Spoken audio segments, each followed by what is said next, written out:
আসসালামু আলাইকুম। বন্ধুরা সবাই কেমন আছেন? আশা করি আপনারা সবাই ভালো আছেন। আজকে আপনাদের সামনে আমি আবারও হাজির হয়ে গেলাম নতুন একটি রেসিপি নিয়ে। আজকে আমার রেসিপি গরুর মাংস ভুনা। আমি এই গরুর মাংস ভুনাটা কিভাবে করব সেটা আপনাদের সঙ্গে শেয়ার করব। সাদিকা সারা কুকিং থেকে আপনাদের সবাইকে স্বাগতম। তাহলে বন্ধুরা দেখা যাক আমি গরুর মাংস ভুনাটা কিভাবে রান্না করি। আমি গরুর মাংসটা একটা বাটিতে নিয়ে নিলাম। তারপর দিয়ে দিলাম পেঁয়াজ কুচি এবং রসুনের কোয়া। তারপরে স্বাদমতো লবণ, মরিচের গুঁড়া,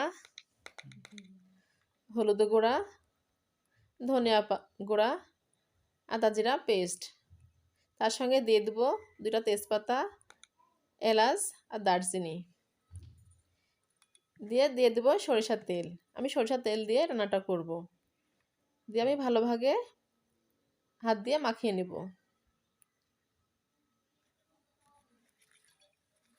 আমি হাত দিয়ে ভালোভাবে মাখিয়ে রেখে দেব আধা ঘন্টার জন্য। এবার একটা চুলাইতে কড়া বসিয়ে দিলাম। দিয়ে আমি সরিষার তেল দিয়ে দিলাম। সরিষার তেলে আমি জিরা ফোড়নটা দিয়ে দিলাম। দিয়ে ভালোভাবে একটু নেড়ে ছেড়ে আমি যে মাংসটা আধা ঘন্টার জন্য মাখিয়ে রাখছিলাম মেরিনেট করে সেটা আমি ঢেলে দিলাম। দিয়ে আবার ভালোভাবে একটু কষায় নেব।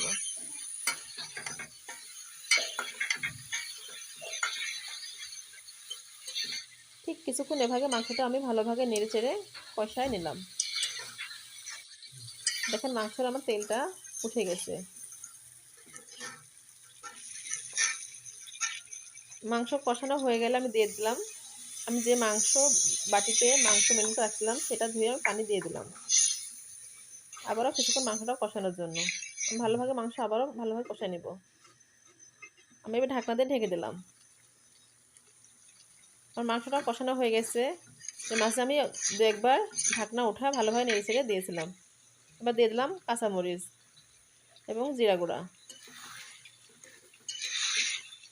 আর মাংসটা ভুনা করবো সেজন্য আমি মাংসের ঝোলটা কম রাখছি, বেশি মাংসর ঝোলটা দিইনি।